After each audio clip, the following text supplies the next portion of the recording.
merci d'être venu ce matin. Merci de vous être connectés aussi en live. Nous sommes aujourd'hui le lundi 27 et nous sommes à Numérique en commun Occitanie qui se déroule dans le cadre de la mêlée numérique qui démarre cette semaine. Donc merci à toutes et tous d'être là encore une fois.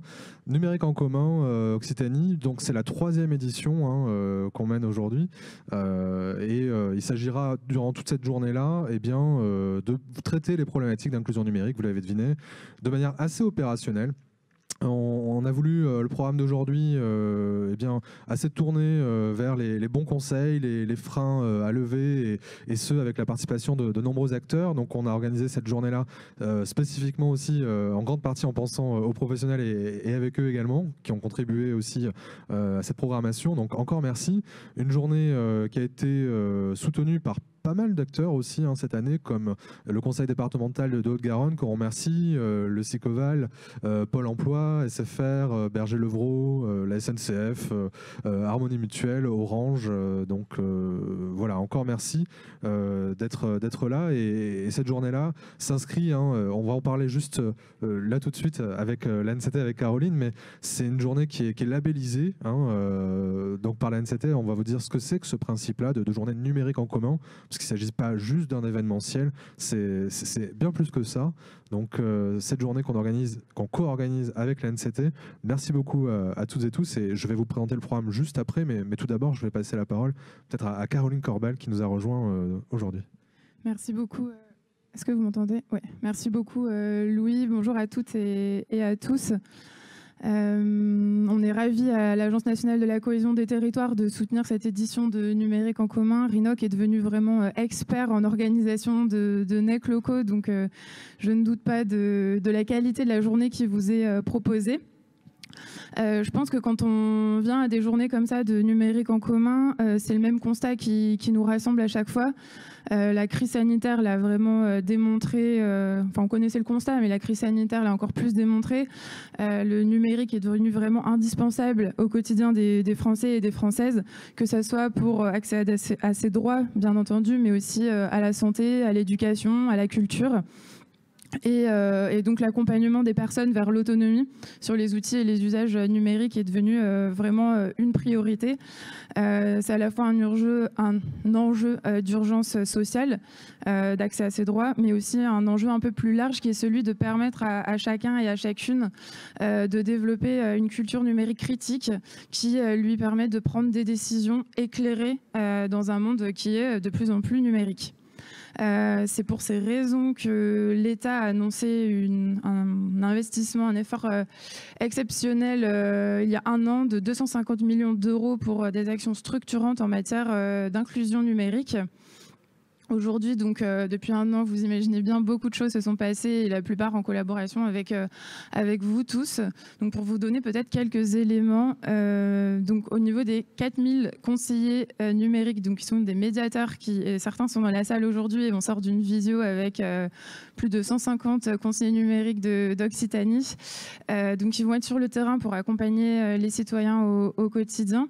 Donc sur les 4000 postes, 3500 ont été ouverts. Plus de 2200 ont été attribués.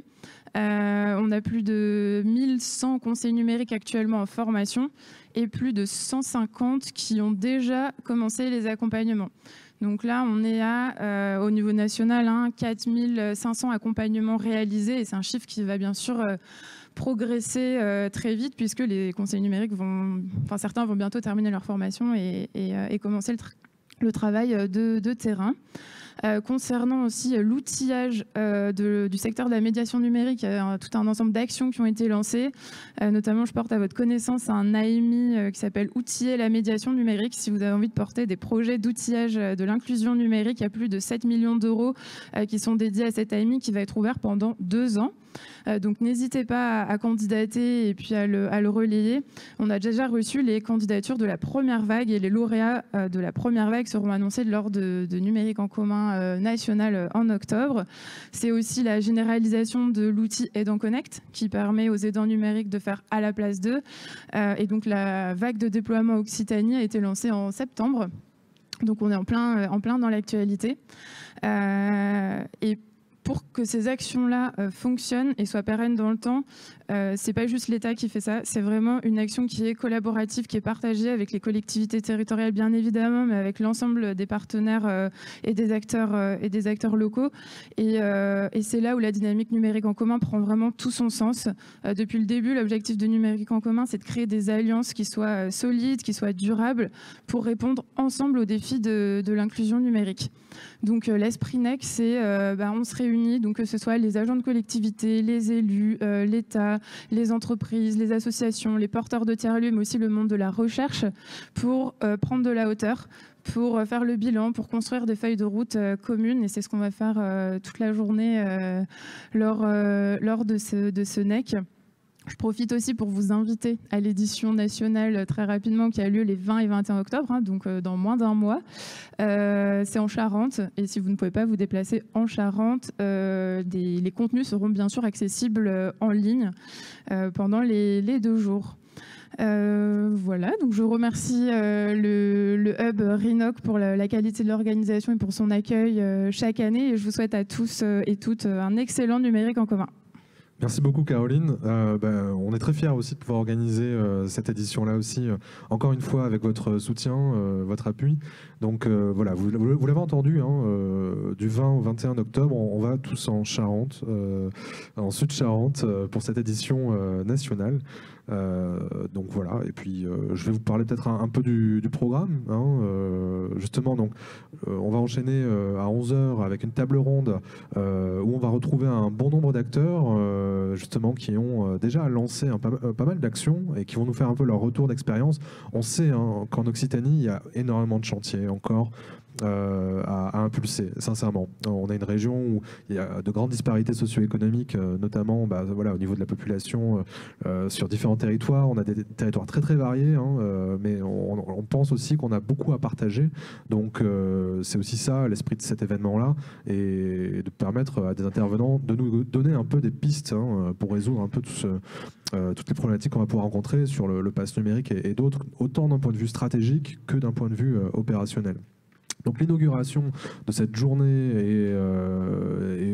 et aussi de cette semaine se fera, elle, par contre, à midi, en présence d'élus et de décideurs régionaux et nationaux aussi. Et ensuite, donc, on va passer à l'après-midi pour vous décrire un petit peu le programme. Je vais vous le faire de tête, si jamais les slides ne changent pas. Mais à 14h, donc, on a une table ronde sur le sujet des entreprises. Ça, c'est une particularité de la région Occitanie aussi. Très vite, on l'a vu, les entreprises ont souhaité se mobiliser sur le sujet. Et avec RINOC notamment, on va essayer de concrétiser un maximum d'actions, de faire le pont entre les acteurs de terrain, les collectivités, les acteurs publics et les entreprises. Donc ça, c'est aussi... on a déjà commencé à travailler. Ce sera l'occasion de vous présenter un peu quelques pistes, justement, qu'on aura pu produire là ces 6 derniers mois. On a aussi des acteurs qui sont sur le point de lancer, des entreprises sont sur le point de lancer des stratégies un peu nationales. Bon, ils nous en diront un mot aussi, comme Orange notamment. Et en parallèle, on va aussi voir comment certaines collectivités s'outillent, s'équipent pour déployer le pass numérique. C'est assez innovant, un outil open source notamment, avec le conseil départemental de Haute-Garonne. Et puis, l'après-midi, c'est aussi des ateliers comme Pix. Vous connaissez peut-être Pix, vous avez fait le test, peut-être, j'espère.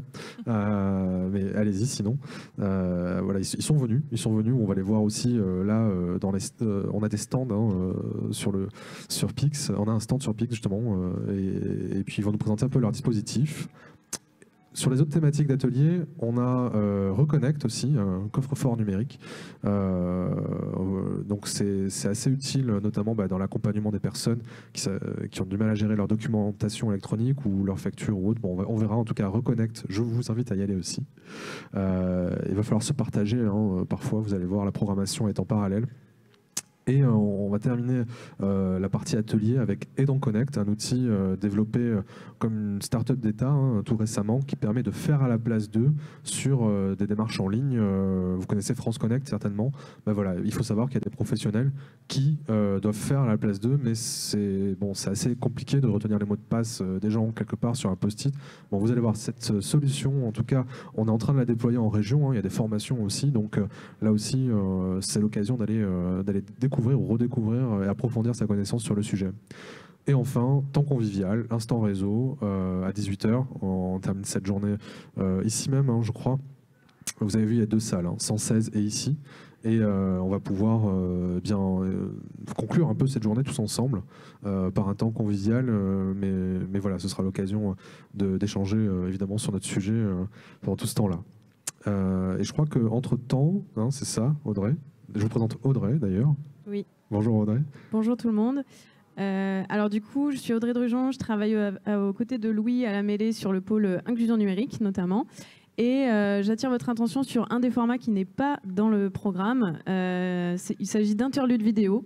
En fait, on a décidé pour ce numérique en commun de donner la parole aux acteurs de la région pour promouvoir une initiative, quelque chose qu'ils ont mis en place pour favoriser l'inclusion numérique sur leur territoire. Donc ça peut être des associations, des collectivités, des startups. Voilà, tout un tas d'initiatives que vous allez retrouver dans des pitchs vidéo à 2 moments de la journée. Donc tout de suite maintenant après cette introduction. Et puis une autre partie cet après-midi. Voilà, ça nous tenait à cœur pendant cette journée de vous donner la parole aussi, donner la parole aux acteurs pour montrer des initiatives concrètes qui favorisent l'inclusion numérique. Donc j'espère que ce format vous plaira. Et n'hésitez pas à nous faire des retours aussi sur les formats de cette journée parce qu'on est toujours dans une logique de continuer ce type d'événement et d'essayer de trouver des formats les plus participatifs, attractifs pour montrer l'engagement des acteurs sur le sujet de l'inclusion numérique. Voilà, je vous remercie et je vous souhaite une belle journée au sein de Numérique en commun. Merci beaucoup. Et voilà, dans un quart d'heure, on se retrouve ici aussi pour la table ronde. Tu veux dire un dernier mot à nos... Bonne journée, on se retrouve au déjeuner aussi. Oui, aussi. C'est un deuxième temps convivial. Très bien. Allez, merci à toutes et tous. Et dans quelques minutes, on vous présente. Donc déjà, je crois, c'est ça, on lance... Là, il y a l'interlude. L'interlude. Merci beaucoup.